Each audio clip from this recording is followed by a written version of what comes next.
Buenas noches, bienvenidos a Política Entre Dos, un espacio de Canal Altavisión para informarle a usted, televidente, de cara a las próximas elecciones de febrero próximo. Hoy tenemos como invitado a un candidato que es actualmente diputado en la Asamblea Legislativa. Se trata de don Fabricio Alvarado. Muy buenas noches, don Fabricio, bienvenido a Política Entre Dos. Muchas gracias por la invitación, les agradezco mucho esta oportunidad. Aquí estamos a la orden. ¿Quién es Fabricio Alvarado? Bueno, soy desamparadeño, soy de toda la vida de vivir en Desamparados, un hombre de 43 años, casado con 2 hijas. Pues me crié en la zona de Higuito, de Desamparados, me crié en zona montañosa, que pues en aquellos años era muy diferente, había mucho menos casas, había mucho más montaña, cafetales, muchos cafetales, ¿verdad? De hecho, siempre recuerdo que de niño la costumbre en la Navidad era con mis primos, que éramos bastantes también, ir a coger café en un cafetal que tenía mi abuela en la parte de atrás de su casa, ahí mismo, en calle Valverde de Higuito, Desamparados. Soy un hombre pues común y corriente, que ama lo que hace, hago muchas cosas, me gusta hacer muchas cosas. Soy periodista, soy músico también, toco a varios instrumentos y canto, y pues ahora en los últimos años involucrado en la política. Me gusta siempre tratar de hacer las cosas con la mayor excelencia posible, dentro de las limitaciones que uno tiene como ser humano, pero pues me gusta ponerle pasión a cada cosa que uno hace, empezando por las cosas que uno hace para Dios, en mi caso particular, cuando canto, cuando predico, pero también las cosas que hago para mi familia, el convivir con mi esposa y con mis hijas, y el darles todo lo que yo pueda, repito, dentro de mis limitaciones, y pues también en el área profesional como el periodismo o en este caso la política, pues siempre tratamos de hacer las cosas con la mayor excelencia posible. Soy un soñador, soy alguien que sueña con mejores cosas en todo el sentido de la palabra, desde el punto de vista personal hasta el punto de vista nacional y mundial, por qué no decirlo. Uno sueña con ver un mundo mejor. ¿Por qué sueña con ser presidente de la República, Fabricio Alvarado? Bueno, mire, más que un sueño, yo creo que es algo que se ha venido dando en un proceso en el que me he ido metiendo. Pues yo digo que también hasta por un designio de Dios, ¿no? Cuando yo estaba en el periodismo, hubo un momento determinado en el que tomé la decisión de dejar el periodismo. Yo lo ejercía en Canal 6, en Noticias Repretel, lo dejé para dedicarme a proyectos propios de la música, pero también de la comunicación. Tuve programas de radio, tuve programas de televisión independientes, y también hice algunos llamados freelance, algunos trabajos ahí que me contrataban. Y ahí fue donde tuve el acercamiento con el Partido Restauración Nacional. Ahí empecé a conocer el trabajo que estaba haciendo Restauración Nacional. Le estoy hablando del año 2010 más o menos. A partir de ahí empecé a acercarme a la política, y en el año 2013 se dio una situación muy interesante, y es que yo estaba ya, por decirlo así, ya estaba establecido que para la campaña del 2014 yo iba a ser un colaborador del partido desde el punto de vista de la comunicación. Iba a ser la voz, iba a ser la imagen del partido en la campaña política del 2014, pero a última hora el candidato a diputado por San José, al primer lugar por San José, renunció. Razones personales lo llevaron a tomar la determinación de no ser candidato, y es ahí donde luego de barajar varios nombres se piensa en Fabricio Alvarado como una opción, y es ahí como aparezco ya de pronto de ser un colaborador, aparecer en el primer lugar a candidato por San José, y llego a la diputación con una votación incluso histórica porque superó todas las anteriores que había tenido el partido en votaciones del 2006, 2010 y 2014.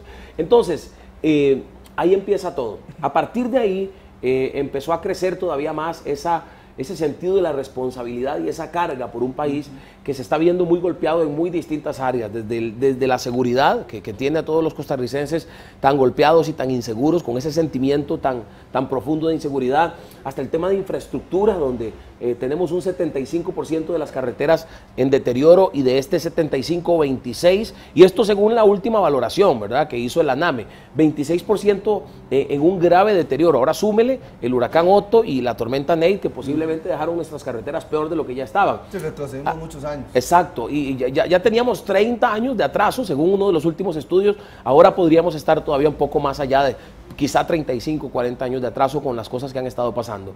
Y en materia de educación también, las cosas que han estado pasando nos hacen pensar en que es urgente una reforma educativa, una restauración de la educación, y es ahí donde pues todo eso ha venido juntándose, más el trabajo que hemos hecho en la Asamblea Legislativa, hizo al partido pensar que la figura idónea para ser candidato a la presidencia pues es este servidor.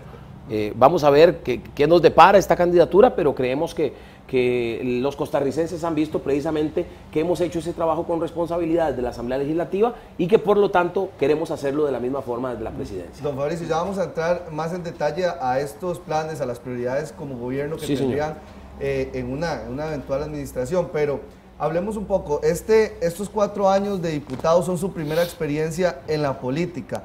¿Se siente preparado para asumir el reto de gobernar Costa Rica? Bueno, mire, estamos hablando quiero hablarle en 2 líneas con esa pregunta. Bueno, número 1, sí es una experiencia primera directamente en la política, pero como le repito, yo desde el 2010 ya venía involucrado, conociendo la problemática, directamente desde el punto de vista de un partido que estaba representado en la Asamblea Legislativa, cuando en 2010 yo empiezo a trabajar con ellos para crear documentales y pues el crear los documentales implicaba pues conocer la realidad nacional y el trabajo que se estaba haciendo.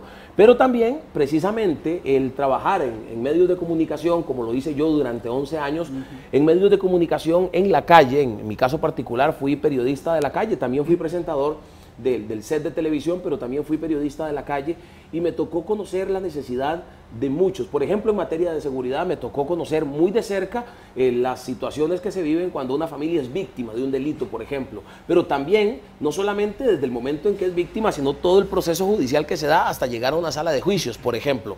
En materia de seguridad creo que tenemos una conciencia importante en ese sentido. También me tocó cubrir muchas veces desastres naturales que hoy por hoy implican sí o sí una intervención directa del Poder Ejecutivo cuando se da un terremoto, cuando se da una inundación, cuando se da un terraplén. El Poder Ejecutivo tiene que estar ahí, entonces me tocó ver de cerca el trabajo de la Comisión Nacional de Emergencia y del Gobierno de la República en casos así, y en general pues también me tocó hacer algunas coberturas políticas que me ayudaron también a conocer la dinámica, no solamente del Poder Legislativo, sino también del Judicial y el Ejecutivo. Entonces yo creo que eso nos ha ayudado en un sentido. ¿Cuál es el otro sentido? Bueno, el otro sentido es que el trabajo no lo hace solamente una persona, sino que lo hace un equipo. Por eso nuestro eslogan de campaña es hagámoslo juntos, porque entendemos que necesitamos reunir a las mejores mentes de este país. En eso estamos, dicho sea de paso, estamos ya pensando, no esperando a ganar las elecciones, sino desde ya estamos pensando, si ganamos, esta es la gente que va a estar con nosotros, que como repito, son las mejores mentes del país según nuestro criterio y no necesariamente están vinculadas actualmente a un partido político. ¿Cómo define usted a su partido pues tan pegado, verdad, con esos valores, con esos principios cristianos? Yo creo que en esta campaña 2018 los principios y valores son fundamentales, van a ser fundamentales. Mucha gente va a tomar su decisión basada en principios y valores. Pero ojo con esto, principios y valores no es solo defender la vida, que lo hacemos. Principios y valores no es solo defender la familia, que también lo hacemos. No es solo defender la libertad religiosa. Principios y valores tiene que ver también con un tema de ética, tiene que ver con un tema de ética que ha sido golpeada y que ha sido lamentablemente mal enfocada por los partidos políticos que han sido gobierno hasta la fecha, y esto ha provocado una falta de credibilidad del costarricense en la clase política. Hoy por hoy el costarricense está desencantado, está lamentablemente decepcionado, y muchos están pensando en no votar. Bueno, nosotros aparecemos, su Restauración Nacional aparece como una opción viable en materia de principios y valores que incluyen precisamente el no aparecer en ningún caso de corrupción, el no tener cuestionamientos en materia de probidad, en materia de transparencia, en incluso haber sido un partido político que hizo varias propuestas en esta Asamblea Legislativa en materia de transparencia y de probidad y anticorrupción. Entonces, en esa línea, los principios y valores que defendemos van en todo sentido, no solo en los sentidos de vida y familia, sino en el sentido en general. Las personas que queremos que gobiernen este país tienen que ser personas que sus principios y valores les lleven a ser íntegros en todo el sentido de la palabra. Don Fabricio, en la Asamblea Legislativa a usted y a su partido los han pues llamado el bloque de los cristianos junto a otros partidos. Así es. Que también llevan la línea del cristianismo. ¿Tienen similitudes estos partidos o hay diferencias marcadas de cara a las elecciones?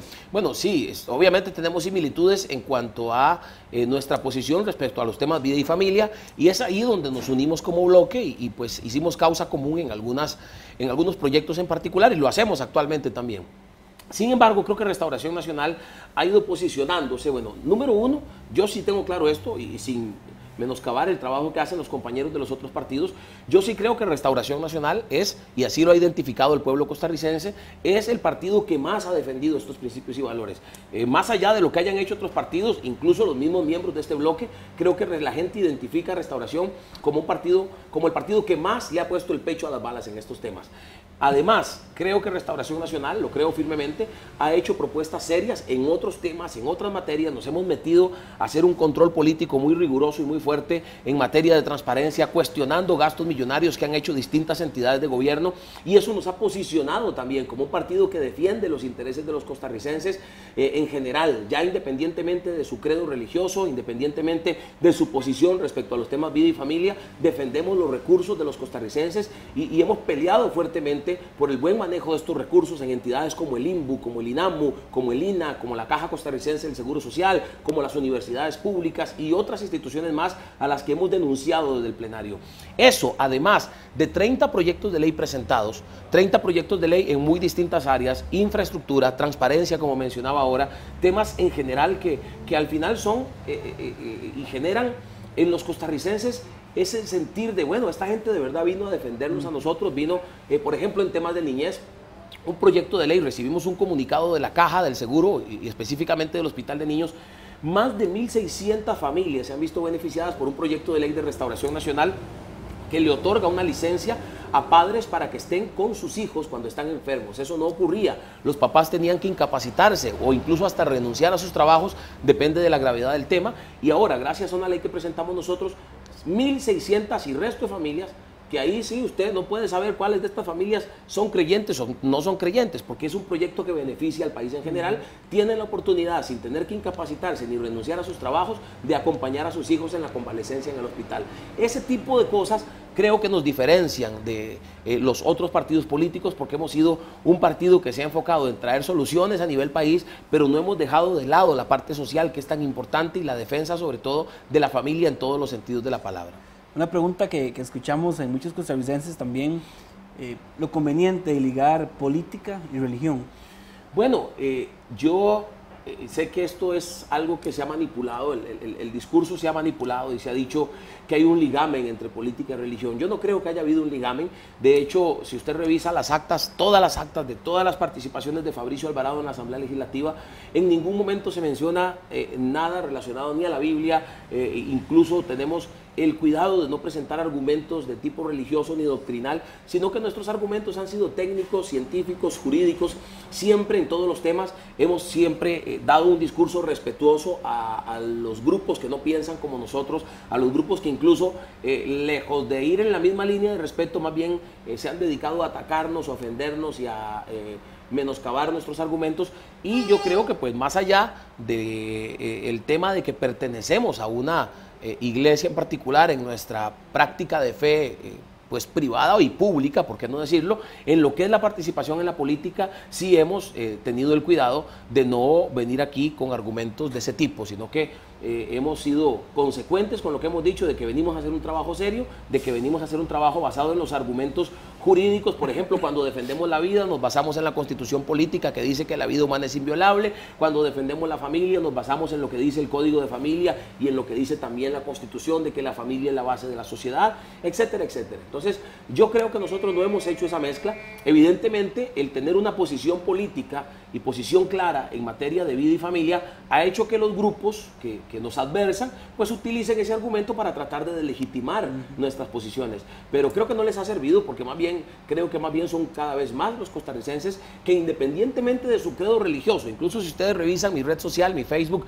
Fabricio Alvarado Presidente, ahí van a notar que en una publicación reciente una persona incluso se manifiesta atea, dice soy ateo, pero las posiciones que usted ha esgrimido en esta materia en particular me parece que lo hacen merecedora de mi apoyo. Entonces eso es bastante demostrativo de lo que les estoy diciendo, en el sentido de que nuestras posiciones no han ido solamente enfocadas a atraer la buena voluntad de un grupo evangélico o de un grupo religioso en particular. Precisamente a eso iba, ¿cómo atraer el voto de otras personas que están en otras corrientes religiosas, católicos, claro? En fin, hay muchas. Solamente el 22.9% es evangélico en el país. Claro, bueno, con trabajo serio, con un trabajo concienzudo. Por ejemplo, les voy a poner un ejemplo, el plan de gobierno, que lo presentamos hace algunos días. El plan de gobierno nos le ofrece a los costarricenses soluciones en todas las áreas, en todos los temas que son de importancia para los costarricenses en general. La gente puede haber etiquetado en el pasado a Restauración Nacional como un partido solo enfocado en temas relacionados con la vida y la familia. Sin embargo, creo que en particular, aunque en el pasado también se hizo, creo que con más fuerza, en este periodo, en este cuatrienio, logramos posicionarnos como un partido político, que eso es lo que somos, al igual, somos un partido político igual que cualquier otro. Como yo siempre digo, Restauración Nacional, para poder inscribirse en las elecciones, no tuvo que hacer cultos, ¿no? Lo que tuvo que hacer fueron asambleas cantonales, asambleas provinciales y asambleas nacionales. Somos un partido político tan serio como cualquier otro, y presentar las propuestas, el que la gente vea nuestras propuestas, el que la gente siga, y dicho sea de paso, hago la invitación para que la gente siga nuestras redes sociales, en este caso Fabricio Alvarado Presidente, y en el caso de la página web fabricioalvarado.com.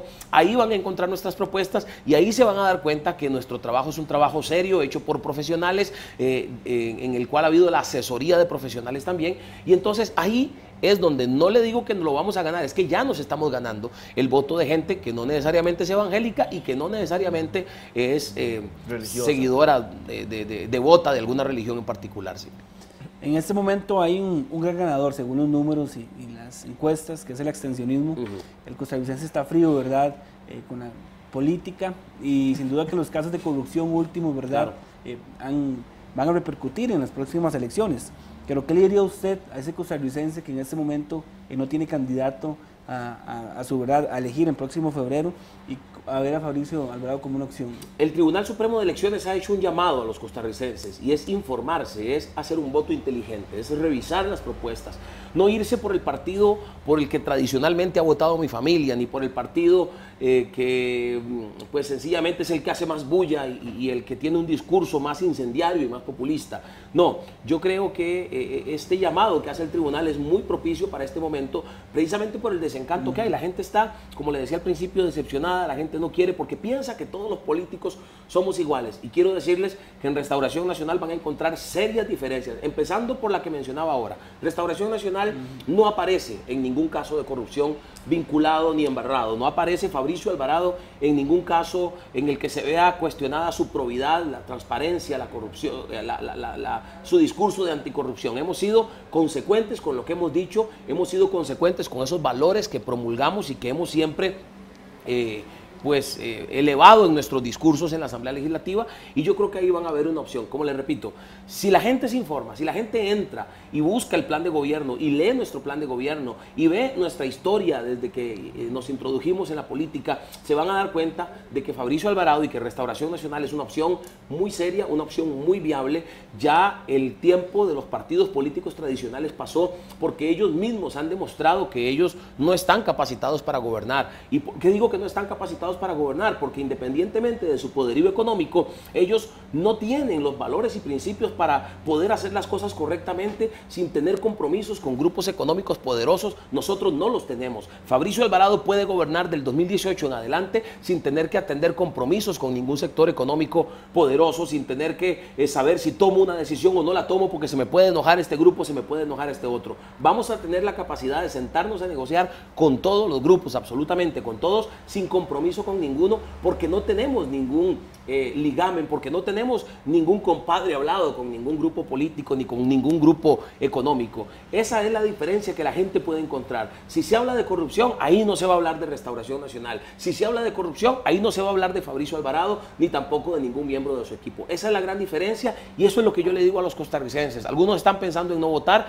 eso no ayuda a la democracia. Hay que ir a votar y hay que votar inteligentemente. Don Fabricio, precisamente usted me hablaba del plan de gobierno. ¿Qué temas están escritos ahí que serán prioridad en un gobierno de Restauración Nacional? Bueno, mire, son muchos temas que la gente puede obviamente ahondar más entrando en la página fabricioalvarado.com, descargando el plan de gobierno. También en nuestra página de Facebook vamos a hacer también una dinámica en la que vamos a estar compartiendo propuesta por propuesta, porque de pronto hay gente que dice, no tengo tiempo para sentarme a leer 50 páginas, donde viene detallado el diagnóstico del problema, pero también las soluciones, las líneas de acción que Restauración Nacional quiere quiere poner a caminar a partir del 2018.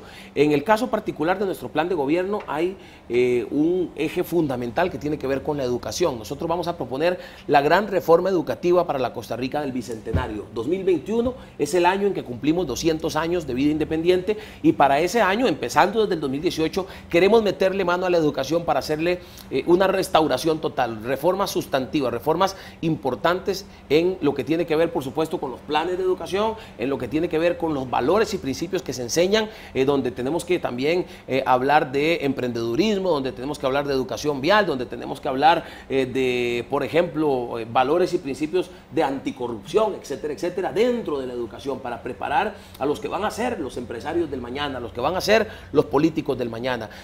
Eso también pasa por una mejor calidad de los educadores, un control más riguroso de que las carreras de las cuales salen los educadores sean carreras acreditadas en las universidades, etcétera, etcétera. En infraestructura, ya lo hablamos hace un ratito, hay una crisis seria que se ha agravado con los últimos fenómenos naturales y hay propuestas muy concretas de acción, como por ejemplo lo que tiene que ver con el tren. El tren hay que concesionarlo y empezarlo a trabajar inmediatamente. No podemos esperar, no podemos darle largas al asunto, no podemos quedarnos en los trámites burocráticos que nos han ahogado por toda la vida, como por ejemplo en el caso de Ruta 27. Desde el momento de la primera licitación al momento en el que empiezan las primeras obras pasaron 10 años. Eso no puede pasar en Costa Rica. Hay un proyecto del tren rápido de pasajeros. ¿Apoyaría este proyecto? Sí, de hecho nosotros somos parte, nuestro candidato a la segunda vicepresidencia, Francisco Prendas, formó parte de un foro de partidos políticos, de los 9 partidos políticos representados en este cuatrienio, donde precisamente el gran acuerdo, o en lo que todos están de acuerdo en que hay que realizar precisamente la construcción y la implementación de ese tren eléctrico por toda el área metropolitana, un tren de primer mundo, un tren que tenga pues parqueos en las paradas para que la gente pueda dejar el carro allí, un tren con módulos intermodales, que quiere decir que también en esas paradas va a haber posibilidades de poner negocios comerciales y que va a ser algo de primer mundo, como lo que vemos en los países desarrollados. Es necesario, las presas nos tienen ahogados, las presas tienen a los costarricenses perdiendo calidad de vida, perdiendo horas en una presa que podrían estar dedicando o a su trabajo o mejor aún a su familia, a pasar tiempo con su familia. Eso es parte de lo que hay que trabajar, es parte de un gran acuerdo nacional y hay que apoyar ese proyecto independientemente del resultado de las elecciones. Restauración Nacional va a apoyar ese proyecto y si ganamos las elecciones pues vamos a ponerlo a caminar como tiene que ser. Ahora, no pasa solo por eso, por supuesto que hay que llegar a un gran acuerdo de reordenamiento vial en el que tienen que participar los empresarios autobuseros con los que hay que sentarse, que yo estoy seguro que ellos quieren también lo mejor para el país y esta opción del tren tiene que ser una mejor opción para cualquier costarricense, que los costarricenses digan, prefiero viajar en ese tren que viajar en carro, me resulta mejor, porque si no lo es, entonces la gente va a decir, no me sirve, sigo manejando en carro y llego más rápido o me va mejor. Tenemos que ir también por la línea del teletrabajo. Una de nuestras primeras acciones, debo decirlo así, una de nuestras primeras acciones en un gobierno de Restauración Nacional es empezar a trabajar en una política agresiva, seria, de teletrabajo en instituciones públicas en coordinación con la empresa privada. Hay que hablar con la empresa privada para que nos ayude en ese sentido y también implemente el teletrabajo, que le puede resultar también muy beneficioso, que le puede representar también tanto al gobierno como a la empresa privada una disminución en los gastos, en este caso en el gasto público, en el caso del gobierno y en las empresas de sus propios gastos, y mayor rendimiento también. Eso junto al tema de los horarios escalonados, que también si se aplica seriamente, si se aplica bien planificadamente, yo creo que puede generar muchos buenos resultados en materia del ordenamiento vial, que es tan necesario y tan urgente en este momento en el país, en materia de infraestructura, en materia de combate a la pobreza y de lo que es la parte social. Estamos claros en que la pobreza no se combate solamente regalando casas o regalando ayudas a las familias pobres. También tiene que haber una política seria de empleo que implique, por ejemplo, puertas abiertas para los emprendedores, que los emprendedores tengan un acceso real a la banca para el desarrollo, una banca para el desarrollo que existe, pero que le pone un montón de peros y un montón de requisitos a los emprendedores. Les pide garantías absurdas, o sea, le piden a un emprendedor que presente garantías como si su negocio ya estuviera abierto. Entonces, allí también nosotros vamos a meter a Limas en este tema para que Limas dé garantías fiduciarias a precisamente los emprendedores para que ellos puedan acceder más fácilmente a los recursos. Hay mucho más, es un plan de gobierno de 50 páginas que no nos alcanza obviamente el programa para contarlo todo, pero a grosso modo, junto con todos los temas que pues han sido tradicionales para Restauración Nacional en cuanto al tema de la defensa de los valores, la defensa de los principios, la defensa de la familia, el empoderamiento de la familia. Nosotros creemos que debe constituirse un instituto de la familia que realmente defienda a la mujer como no lo ha defendido el Instituto Nacional de la Mujer. Eliminar el INAMU y hacer este instituto. Es convertir el INAMU en el Instituto Nacional de la Familia, un instituto para que a la gente le quede claro, va a defender a la mujer, va a defender los intereses de la mujer, pero realmente va a defenderse. Le van a destinar recursos a que la mujer tenga las oportunidades de trabajo reales, no lo que se ha hecho hasta ahora. Lo que se ha hecho hasta ahora, especialmente en este gobierno, ha sido pues básicamente girar recursos para capacitaciones, que lo que han hecho es básicamente tratar de promover el tema del aborto, por ejemplo. El INAMU, la presidenta del INAMU se ha dedicado a viajar incluso al organismo, a las Naciones Unidas, a la ONU, se ha dedicado a viajar para promover el aborto y para echarnos la culpa a los que nos oponemos de que en Costa Rica no se apruebe el aborto, como si ella con eso representara al país. Ella no representa al país ni los intereses de la mujer. Nosotros creemos que un instituto de la familia va a representar los intereses de la mujer, pero la mujer no convive sola, no vive sola. La mujer vive en familia también, y es ahí donde también un instituto va a generarle mayores oportunidades a las mujeres, a los niños, a los adultos mayores, a la población en general, a los hombres también, por supuesto. Una problemática que enfrenta nuestra región, Los Santos, Caraigres, cantones, ¿verdad?, vecinos, es que elección tras elección, ya muchos años, no contamos con representación de nuestra zona, por ejemplo, en diputados. ¿Qué opción ofrece en este momento el Partido Restauración Nacional? Bueno, mire, nosotros hemos estudiado ese tema muy seriamente, los cambios que se han dado a nivel general en materia, por ejemplo, del cultivo del café, creo que son temas a los cuales hay que darle prioridad. Lamentablemente, debo decir, precisamente eso es lo que tiene desencantada a la gente.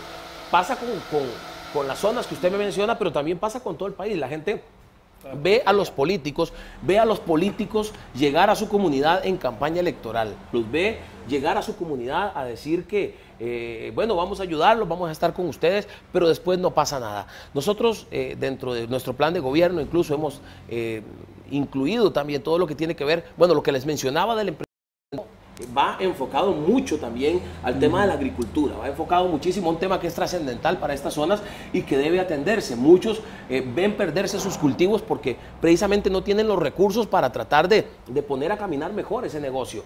En cuanto a el tema del emprendedurismo o de los emprendimientos, también deben crearse encadenamientos, que ahí ha fallado. Este gobierno y los anteriores han fallado porque los emprendedores crean sus negocios, los agricultores pues trabajan y hacen su esfuerzo porque sus cultivos estén ahí a la mano de los que van a las ferias o de los que van a los mercados, etcétera, etcétera, pero no hay un apoyo, un acompañamiento del gobierno para que estén encadenados estos agricultores o estos emprendedores con otros que hacen labores similares o que podrían juntarse y crear mayor producción o crear mayor riqueza. En esa línea nosotros tenemos una propuesta muy seria de encadenamiento productivo que precisamente aplicará sobre todo en esas zonas como la que usted menciona, la zona de Los Santos, donde el tema del café es tan importante, y nosotros queremos dar ese acompañamiento. Las puertas de nuestro gobierno estarán muy abiertas a estos agricultores que pues también nos hacen y que tan abandonados han estado. Suena muy bonito hacer carreteras, escuelas, hospitales, mejorar las condiciones de la educación, pero el gobierno en este momento no tiene dinero. Así es. ¿Plantearía la reforma fiscal o habría otras modalidades para tener dinero? Bueno, mire, en cuanto al tema de infraestructura, debo decir que pues tenemos la herramienta que hay que mejorarla, tenemos claro que hay que mejorar la herramienta de la concesión. Incluso cuando hablamos de infraestructura, el artículo 80 de la Ley de Contratación Administrativa le permite, yo no sé por qué no la han usado, pero le permite a los gobiernos, no sé si la tengo por aquí, creo que la dejé, pero bueno, en todo caso la manejo bien. El artículo 80 de la Ley de Contratación Administrativa le permite al gobierno en obras urgentes hacer trámites más expeditos, que la burocracia y la tramitología no sean los que nos atrasen en materia de infraestructura. juntamos con eso una ley de concesiones que hay que mejorarla. Las grandes obras hay que hacerlas por concesión, pero hay que hacerlas ya, hay que hacerlas rápido. Los atajos cantonales se pueden arreglar con los recursos que ya la Asamblea Legislativa destinó para las municipalidades hace algún tiempo. Nosotros aprobamos ese proyecto de ley donde las municipalidades tienen recursos ahora para la red vial cantonal. Si se identifican los atajos cantonales, se arreglan en coordinación con la municipalidad y descongestionamos las vías principales. Alianzas público-privadas. Las alianzas público-privadas hay que echar mano de ellas precisamente por esa falta de dinero. También hay que revisar las utilidades de los regímenes de pensiones, las utilidades de los bancos que podrían estar siendo utilizadas en lugar de bonos en el extranjero, siendo utilizadas en creación de infraestructura, porque el dinero es inversión segura, es inversión que va a regresar. No más impuestos. En cuanto al tema de los impuestos, ¿cuál es mi pensamiento? Bueno, el tema de los impuestos va a llegar a discutirse, tiene que haber una discusión seria entre las fracciones de la Asamblea Legislativa. El gran error de este gobierno fue que este gobierno dijo, no se toca el tema de impuestos en los 2 primeros años.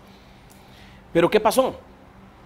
Los 2 primeros años es más bien los años en que hay que tocar el tema de los impuestos. ¿Por qué? Porque los segundos 2 años son campaña política y en campaña política es más difícil todavía lograr acuerdos con los otros partidos políticos. Yo creo que subir impuestos es castigar al costarricense por algo que el costarricense no tiene la culpa. La culpa la tienen los gobiernos que no han sabido recaudar los impuestos. Entonces, ¿qué hay que hacer? Recaudar bien los impuestos, implementar la factura electrónica. Podemos cambiar el impuesto de ventas al IVA para mejorar la recaudación sin subirlo al 15%, manteniéndolo en el 13%, sin tocar educación y sin tocar salud. Se puede pensar en un plan de contingencia, en un plan de emergencia que tenga una validez de 1 o 2 años, tiene que haber un acuerdo legislativo para eso, pero que en 1 o 2 años se cree un plan de contingencia que pues desaparezca después de 2 años, que nos ayude a mejorar la situación fiscal del país. Pero sobre todo también, además de la recaudación fiscal, tenemos que sí o sí disminuir el gasto público.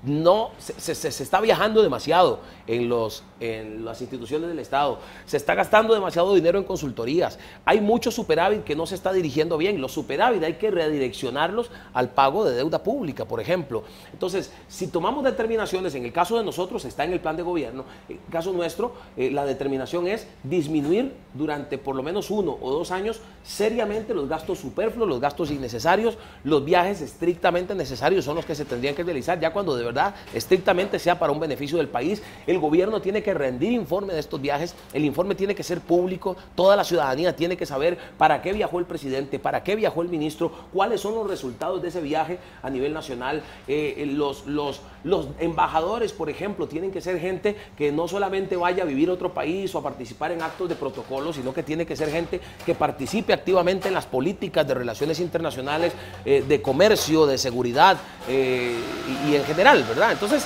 en esa línea yo creo que las acciones de gobierno en materia de disminuir el gasto van a ayudar mucho y tienen que ayudar. En materia de publicidad se ha gastado también demasiado dinero de parte de los gobiernos.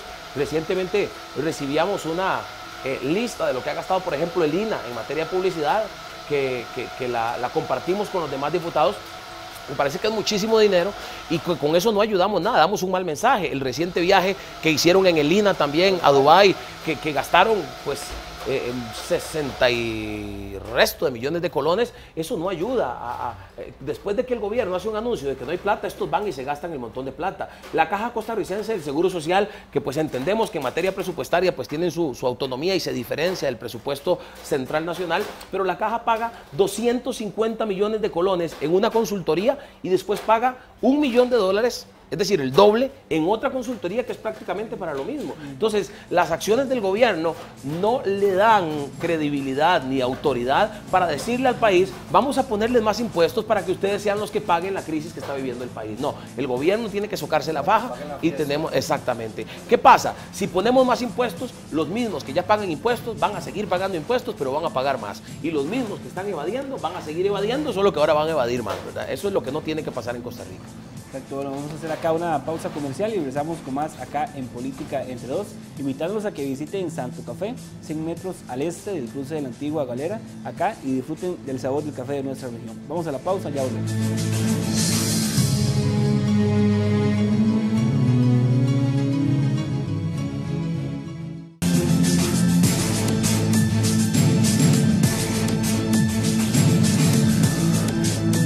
Gracias por continuar con Política Entre Dos. Hoy conversamos con el candidato a la presidencia del Partido Restauración Nacional, Fabricio Alvarado. Don Fabricio, sabemos que usted apoya la figura del matrimonio hombre-mujer. Así es. Pero ¿qué opción tendría en un gobierno las parejas del mismo sexo? Bueno, mire, las parejas del mismo sexo han estado en este gobierno del PAC recibiendo pues algunas respuestas a sus peticiones patrimoniales. Por ejemplo, el tema del seguro. El tema del seguro fue una decisión que tomó este gobierno, específicamente en la caja, el tema de las pensiones. Hoy por hoy hay un tema que incluso va más allá con lo que nosotros estamos de acuerdo, y es el tema de los tratamientos hormonales. Hay mucha gente haciendo fila en las filas de espera, en las listas de espera, perdón, esperando meses y pues este gobierno se ha enfocado, me parece a mí, que incluso más allá de lo razonable en estos grupos. Estamos de acuerdo en que pues no debemos apoyar ningún tipo de discriminación ni ningún tipo de homofobia, y desde el gobierno no lo será tampoco. Sin embargo, creo que a lo que quiero llegar es a que las demandas patrimoniales de estos grupos se pueden realizar mediante reformas a reglamentos sin necesidad de tocar la ley, sin necesidad de cambiar el concepto de matrimonio en el Código de Familia y sin necesidad de ningún proyecto de ley. Evidentemente hay dos temas en los cuales para nosotros es muy clara la posición, y es no al matrimonio entre personas del mismo sexo y no a la adopción de niños por parte de parejas del mismo sexo. En ese sentido nos mantendremos. La posición tanto de un gobierno de Restauración Nacional como de la fracción política de la Asamblea Legislativa de nuestro partido va en esa misma línea, y créame, y ellos tienen que saberlo también, nosotros tendremos puertas abiertas para sentarnos a negociar y para sentarnos a revisar cuáles son sus demandas, y dentro de lo que cabe y dentro de lo razonable, pues revisaremos en cuáles se pueden hacer reformas a reglamentos para que precisamente ellos cuenten con las herramientas con las que no cuentan en ese sentido patrimonial de la palabra. En cuanto a los temas que ya mencioné, pues en esos temas sí no hay vuelta de hoja. Nuestra posición es clara, la gente la conoce y vamos a seguir defendiéndola aún dentro del gobierno de la República. Otro tema también sensible socialmente en este momento, el aborto y la fertilización in vitro, que también ustedes han sido muy claros en su posición. Sí, nosotros creemos en cuanto al aborto, la posición es más que clara. Nosotros decimos no al aborto.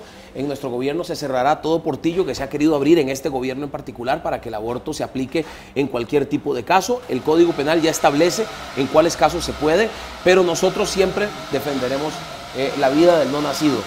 Aquí el punto es, y lo que se ha utilizado para tratar de atacar nuestros argumentos, es la falta de acompañamiento, por ejemplo, a una mujer embarazada producto de una violación, o a una mujer o a una joven que tiene un embarazo no deseado. Bueno, el acompañamiento tiene que darse. Para eso debería existir, por ejemplo, el INAMO, y eso no lo ha hecho el INAMO. Bueno, un Instituto de la Familia dará acompañamiento. Un Instituto de la Familia y un PANI también tienen que trabajar fuertemente en el acompañamiento de los niños nacidos ya que están en condición desventajosa social y económicamente hablando. Es ahí donde han fallado los gobiernos, y la solución es atender ese problema y no aprobar el aborto. La solución es atender a esas mujeres que fueron violadas, el aborto no soluciona la violación, el aborto no castiga al delincuente, sino que más bien castiga a un inocente, castiga al no nacido. Hay que darle acompañamiento a esa mujer, hay que darle acompañamiento al niño, hay que darle las posibilidades, si ella no quiere quedarse con el niño, entonces para que los procesos de adopción sean más expeditos, sean mejores en este país, y esos son los acompañamientos que hay que dar. Abortando no se soluciona absolutamente nada y más bien se agrava el problema. Y por supuesto, castigar fuertemente, penalmente hablando. A la cárcel tienen que ir los violadores, a la cárcel tienen que ir los abusadores de personas menores de edad. Con eso quizás no resolvemos el problema, pero sacamos de circulación a estos delincuentes y no los tenemos en la calle haciendo más daño. En cuanto al tema de fecundación in vitro, nuestra posición ha sido clara en el sentido de que no estamos de acuerdo con la fecundación in vitro como tal, pero tampoco con la manera en que se hicieron las cosas. Este gobierno de la República impuso un decreto, siendo este un tema de reserva de ley, siendo este un tema que se debió haber resuelto en la Asamblea Legislativa, y era en la Asamblea Legislativa donde se tenía que votar, que dicho sea de paso, ahí están los proyectos. Lo que pasa es que ahora los partidos que antes lo promovían, ahora no lo quieren impulsar porque el proyecto que estaba caminando era un proyecto mucho más restrictivo. ¿Qué pasa con la FIP? La FIP es una técnica dicho sea de paso, con bastante poca efectividad, un 30% de efectividad, una técnica en la cual mueren embriones donde hay vida humana. Para nosotros, lo creemos por los argumentos científicos que hemos ido recopilando, en el embrión hay vida humana, entonces tiene muy poca efectividad. La FIP, lo que pasa es que es un negocio de unos pocos y se promovió tanto, tan así es que hoy por hoy los mismos abogados que en aquel momento representaron a las familias, hoy lo que están tratando es de sacarle plata a la caja y decir, la caja tiene que pagar estos tratamientos a estos consultorios privados, que son los que se están echando la plata, son los que se están ganando la plata. ¿Y qué pasa en Costa Rica? Que Costa Rica, toda esta gente que promovió tanto la FIP, a cualquier pareja que tenga problemas de infertilidad le recetan fecundación in vitro sin explicarle a la gente lo poco efectiva que es. Yo conozco personas que han aplicado la fecundación in vitro 3 veces, han gastado miles de dólares y no les ha pegado la FIP. ¿Por qué? Porque tiene poca efectividad. ¿Qué necesita Costa Rica? Una política nacional de atención a la infertilidad, que dicho sea de paso, Restauración Nacional presentó un proyecto de política de atención integral a la infertilidad.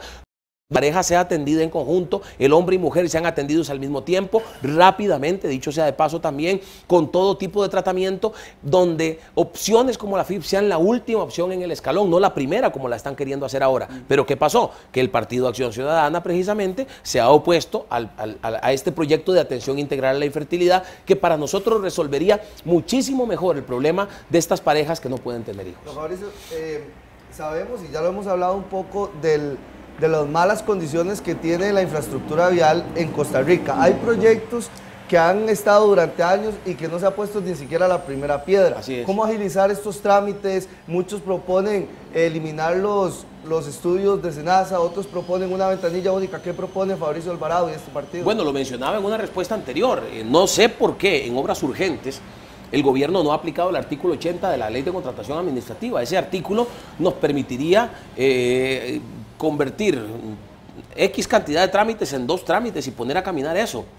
Nuestra propuesta en particular también tiene que ver con la posibilidad de que el gobierno contrate, las diferentes entidades contraten al ICE para construir obra pública. Nosotros pensamos que eso generaría una mayor rapidez. El ICE recientemente construyó el proyecto Reventazón.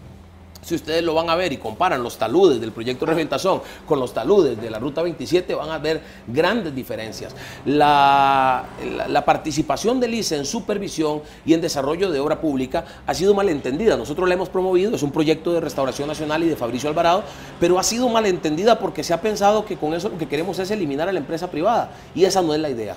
La idea es que el ICE dirija con la capacidad que ha demostrado tener, con los mejores tuneleros del país que han demostrado tener, y dirija subcontratando empresa privada en alianza público-privada con las empresas mencionadas para generar mayor rapidez en la construcción de estas obras urgentes. Esto, más lo que le mencionaba de la aplicación del artículo 80, nos permitiría, más obviamente una reforma a la ley de concesiones para que los trámites no sean tan engorrosos y tan requete largos, nos permitiría empezar a avanzar con esas obras que, como usted bien lo dice, o sea, tenemos la Ruta Limón, que la aprobamos empezando este gobierno, la Ruta San Ramón, que la aprobamos empezando este gobierno, Florencio del Castillo. Debemos la Florencio del Castillo, hay muchas obras. Incluso el dinero pagando intereses. Circunvalación Norte, gastando un montón de plata que al final los que se benefician son unos pocos. Y le voy a decir algo más, hay un tema en relación con lo que tiene que ver con estas alianzas público-privadas que se pueden acelerar. Hay un tema que también tiene relación, ahorita se me olvidó un poco, pero tiene que ver también con la posibilidad, ya me acordé, con lo que tiene que ver con el papel del CONAVI, CTP, COSEBI, que bueno, han sido conocidas como las hermanitas perversas, ¿verdad? Especialmente el COSEBI y el CONAVI. ¿Por qué?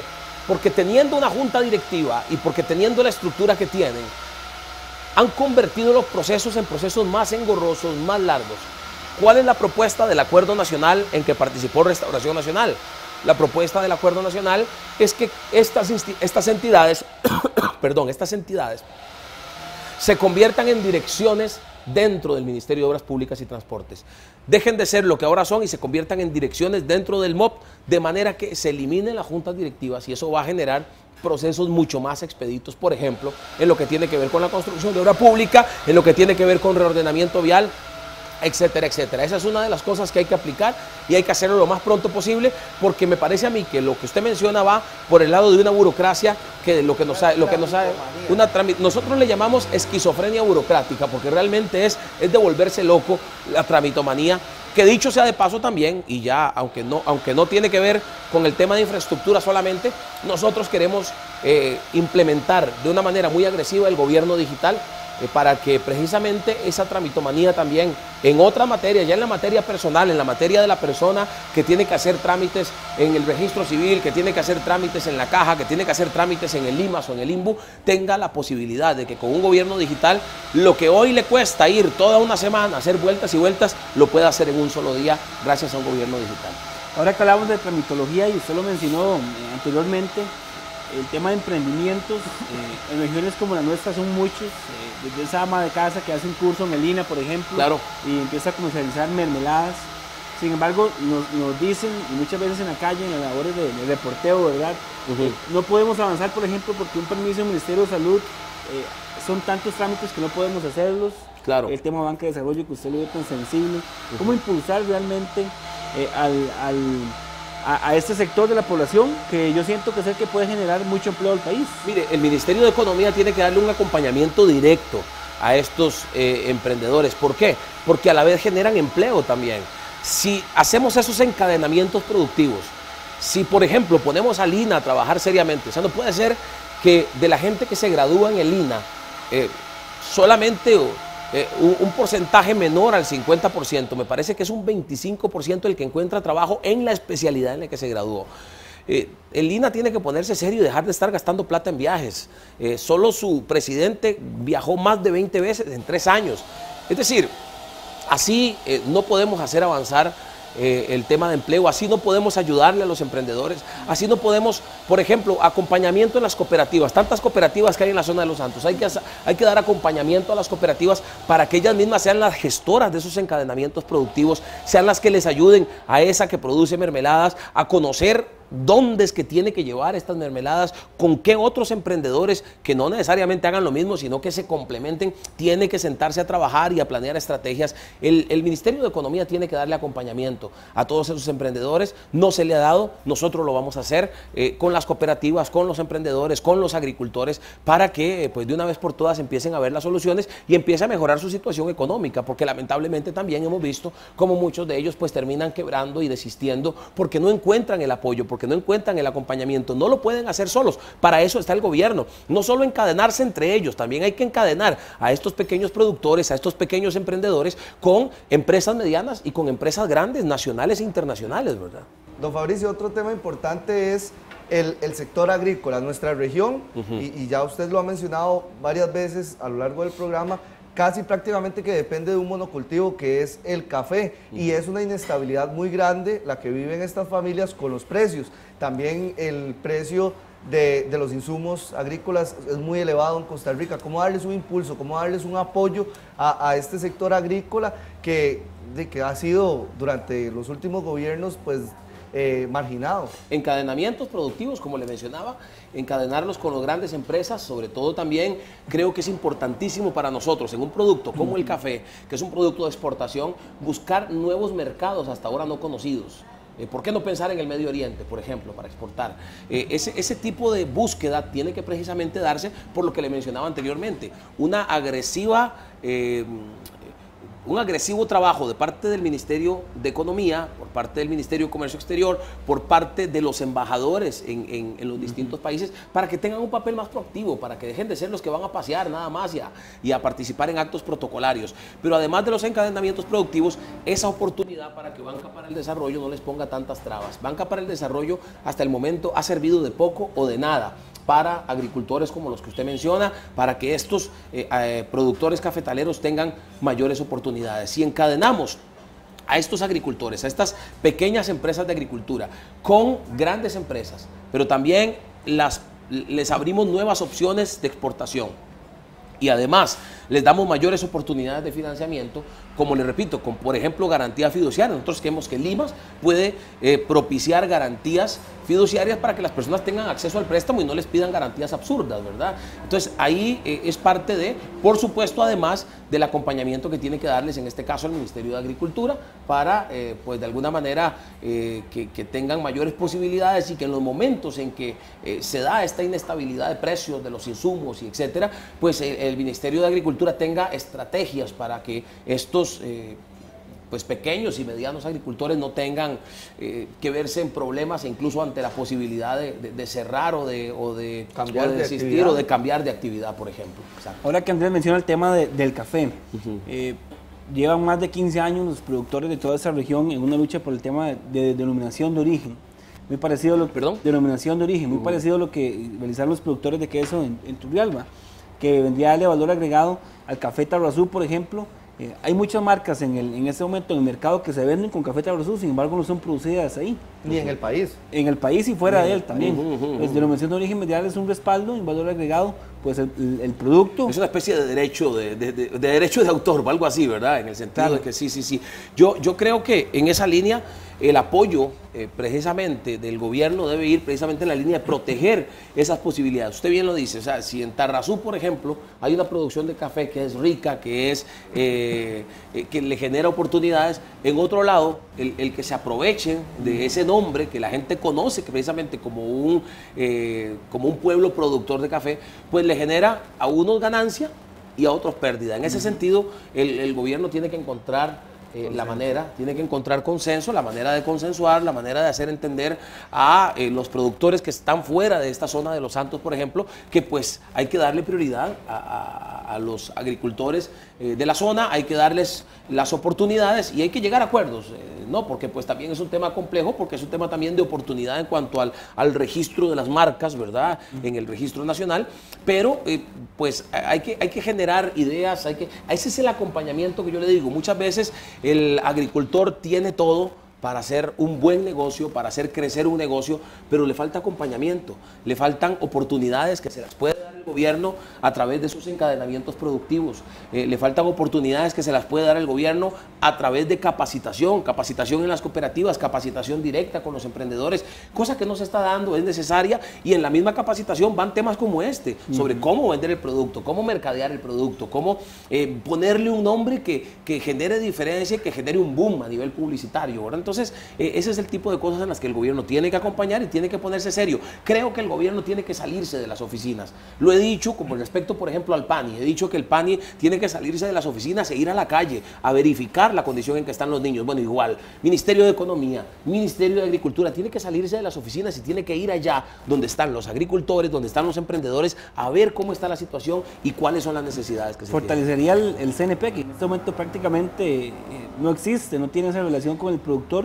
que tuvo en la década de los 80, por ejemplo, donde el mismo gobierno le da prioridad para las instituciones a compra de productores a través del CNP.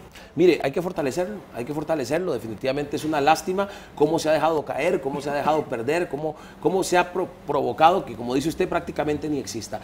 Un fortalecimiento real del CNP va a generar precisamente ese acompañamiento que hoy por hoy no están teniendo. Mire que paralelamente es que se ha visto y que se ha dado ese abandono de los gobiernos a los agricultores, a los emprendedores de esta línea de agricultura, y yo creo que un fortalecimiento paralelo al acompañamiento, porque no vamos a esperar a que el CNP esté fortalecido para empezar a acompañar a los agricultores, no, como les repito, vamos a salirnos. La gente que trabaje con nosotros en estos ministerios tiene que ser gente dispuesta a ponerse las botas y a batir barro, ir a los lugares donde está la necesidad para precisamente verificar qué es lo que está pasando y no hacerlos venir a ellos a las oficinas de los ministerios a pedir, a prácticamente implorar por ayuda. No, hay que ir allá y hay que estar con ellos allá. Actualmente se encuentra cerrado el mercado para la importación del aguacate mexicano debido a la mancha del sunblock, de mancha del sol, igual del aguacate chileno. ¿Usted mantendría en un gobierno de Restauración Nacional este cierre de importaciones que le ha dado un gran respiro, un gran auge a la producción del aguacate nacional? Bueno, yo creo que nosotros tenemos que enfocarnos en la línea de fortalecer lo nuestro. El aguacate nacional es riquísimo, se produce bien y si se fortalece de manera que pues le genere mayores dividendos a nuestros agricultores, hay que hacerlo.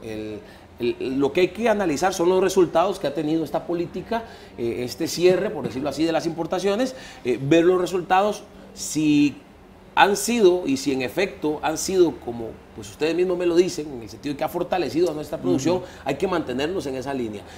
Siempre tenemos que enfocarnos en lo nuestro. Tenemos un producto que incluso tiene la calidad de ser exportado. Bueno, entonces tenemos que, en la misma línea que les hablaba, de buscar los mercados de exportación para estos, fortalecer la producción nuestra en este y en otros productos también.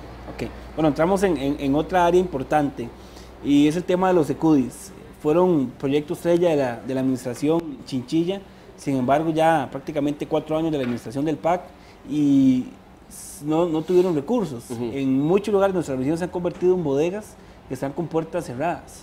¿Cómo reactivar este programa? ¿O usted lo cambiaría hacia otro modelo? No, tenemos que reactivarlo, tenemos que fortalecerlo, tenemos que dar vuelta en U a lo que ha hecho el Partido Acción Ciudadana, que lo que ha hecho es debilitar en general las redes de cuido. Yo creo que es una de las cosas que más hay que lamentar de este gobierno, porque estamos hablando de la ayuda social, estamos hablando de que se le han quitado recursos. Por ejemplo, este gobierno presentó el plan de Puente al Desarrollo, pero no presentó un plan sin recursos. Y yo creo que ahí es donde está el meollo del asunto. Presentó un plan sin recursos, un plan al cual no se le giraron recursos propios, y entonces este plan Puente al Desarrollo empezó a agarrar dinero de las redes de cuido y empezó a agarrar dinero del programa Avancemos. Ahí es donde ambos, tanto redes de cuido como Avancemos, se vio debilitado y pues el otro no dio mayores resultados, el Puente al Desarrollo. Es ahí donde yo creo que se equivocó este gobierno y nosotros no vamos a cometer esa equivocación. Las redes de cuido han sido de gran ayuda. Ciertamente hay que pulir los filtros para saber quiénes van a ser las personas beneficiadas, porque hay denuncias, por ejemplo, de que hay mujeres que ponen a sus niños ahí en las redes de cuidado y después se van a la casa a no hacer nada, y no es precisamente para que ellas puedan encontrar trabajo ni buscar trabajo. Ese debe ser el enfoque, que la mujer tenga la facilidad y la tranquilidad de irse a trabajar sabiendo que sus hijos están en buenas manos, igual con el tema de los adultos mayores, redes de cuidado para adultos mayores. Todo eso hay que fortalecerlo y nuestra línea de ayuda social va a ir en ese sentido, en fortalecer, en darle recursos, los recursos que en este gobierno se le quitaron, los recursos que en este gobierno generaron tanta inestabilidad a las redes de cuidado en general, y pues esa será la línea nuestra. Vamos a fortalecer. Creo que hay que reconocer que en este caso, con todos sus hierros y con todas las cosas negativas que tuvo el gobierno de Liberación Nacional, esta es una de las cosas que nosotros siempre aplaudimos y siempre incluso defendimos en este gobierno. Don Fabricio, para nadie es un secreto que la población costarricense cada vez es más longeva, cada vez hay más adultos mayores y no tenemos políticas para para tener activa a esta población. ¿Qué podemos esperar? Bueno, mire, Restauración Nacional precisamente ha sido, creo yo, sin temor a equivocarme, de los partidos más activos en la defensa del adulto mayor. Nosotros presentamos el proyecto de ley para castigar el abandono de adultos mayores. Usted sabe que en cierta época, de hecho nos acercamos a la Navidad, y la Navidad es una de esas épocas en las que se da mayor abandono en hospitales y en asilos de ancianos, donde llegan familiares, dejan al adulto mayor, dejan datos falsos, dejan números de teléfono falsos y nombres falsos y los dejan ahí a su suerte, o algunos incluso les dejan de dar el medicamento, los dejan ahí en el hospital porque está enfermo a causa de la falta de medicamento, para poder irse a pasear, a hacer el paseo de fin de año o de Semana Santa. Todo eso es abandono y todo eso hay que castigarlo. También en esa misma línea nosotros presentamos un proyecto que tiene que ver con el envejecimiento activo, precisamente en la línea de que los adultos mayores tengan la posibilidad de, luego de pensionarse, participar en el cuidado y en el resguardo de los estudiantes de escuelas y colegios en su entrada, labor que hoy por hoy hacen oficiales de la fuerza pública, que deberían estar concentrados en lo que es la seguridad ciudadana. Pueden seguir haciéndolo también, pero la participación voluntaria, por supuesto estoy hablando de adultos mayores que estén también resguardando la vida de nuestros niños, y obviamente que estén en condiciones físicas y mentales de hacerlo, pues va a provocar un envejecimiento activo muy interesante. A la vez estamos valorando hay un proyecto de ley que tiene que ver con la creación de lugares, son casas para estos adultos mayores, no son bonos, son casas donde estos adultos que están en abandono puedan vivir y a su muerte la casa queda disponible para otro adulto mayor que pueda vivir en esta casa, que obviamente va a tener buenas condiciones. No es para que viva con su familia, no, es un adulto mayor que está en abandono, que no tiene dónde ir. Muchos de ellos hoy son indigentes, que puedan estar en un lugar digno, en un lugar donde puedan tener su envejecimiento y su posterior muerte en dignidad. Es un proyecto que está en la Asamblea, pero que no tiene recursos. Tenemos que buscar la manera de darle recursos a este proyecto, porque es un proyecto muy bonito, creo yo, muy interesante y muy importante para defender también al adulto mayor. Y de la misma manera, pues fortalecer lo que es el CONAPAM para que pues tenga la posibilidad de ejercer acciones más concretas en favor de esta población. Usted nos hablaba de acciones importantes para la reforma del sistema educativo. Y, por ejemplo, el caso del idioma inglés. Prácticamente 11, 12 años que, bueno, pasé por el sistema educativo y en otros países con esa cantidad de años debería de salir un estudiante bilingüe. ¿Qué pasa en Costa Rica? Bueno, fíjese que qué bueno que lo menciona porque está en nuestro plan de gobierno, usted lo puede corroborar. Una de las acciones de precisamente la gran reforma educativa que estamos planteando es implementar un agresivo plan de enseñanza del inglés, de manera que a un mediano plazo todos los estudiantes de secundaria salgan bilingües. Estoy hablándole de unos 10 años, que en unos 10 años tengamos la posibilidad. Ojalá pudiéramos hacerlo antes, pero estamos pensando realistamente, ¿no? Y creo que podríamos pensar en que en unos 10 años, ojalá menos, tengamos a una población estudiantil que salga de secundaria completamente bilingüe, lo cual les va a abrir oportunidades en todo sentido de la palabra, pero sobre todo en materia de empleo. Eso es parte de nuestras líneas de acción y lo pensamos implementar una vez iniciado nuestro gobierno. Don Fabricio, ¿abriría el monopolio de Recope? Mire, un tema serio de discusión. Recope ha sido muy cuestionado y creo que tenemos que ponerlo en la mesa, ponerlo en la mesa y participar directamente en una negociación. Queremos conocer las posiciones de los demás partidos políticos. Recuerde que en la próxima Asamblea Legislativa muy posiblemente va a haber más de 9 partidos políticos. Recientemente se hizo la rifa de las papeletas, del lugar en las papeletas, y fíjese que yo no sabía, hay 25 partidos políticos en diferentes provincias con diferentes posibilidades. Entonces yo creo que muy probablemente va a haber 12, 13 fracciones, vamos a ver, 11, 12, 13 fracciones. Y pues obviamente ahí hay una negociación fuerte que realizar, hay que trabajar en esa línea y el tema tiene que tratarse. Yo en este momento creo que basados en los resultados que ha dado el tema de telecomunicaciones y seguros, podríamos pensar en una apertura. Sin embargo, creo que es un tema bastante amplio, bastante complejo. Creo que el país está en la línea de abrir el monopolio, que por lo menos es lo que yo percibo de la población en general, y también, si vamos a gobierno, es a representar lo que piensa el pueblo. ¿No se tipifica esto en el plan de gobierno? No, en el plan de gobierno, pues el tema es un tema complejo, no está mencionado como tal, con una posición como tal, porque creo que es un tema que sí, eso sí, al igual que el tema de impuestos, como mencionaba, tiene que empezar a discutirse desde el principio, sobre todo porque hoy por hoy el monopolio pareciera ser, junto con todo lo que tiene que ver con convenciones colectivas de Recope, etcétera, etcétera, pareciera ser lo que está provocando que nuestro país sea un país donde el combustible está entre los más caros de la región. Entonces, evidentemente hay que poner el tema en discusión y creo que hacia esa línea vamos, y va a llegar a suceder en cualquier momento. Hablamos de combustibles y también una meta que se había propuesto el país para el 2021, el tema de carbono neutralidad, le correspondía al próximo presidente.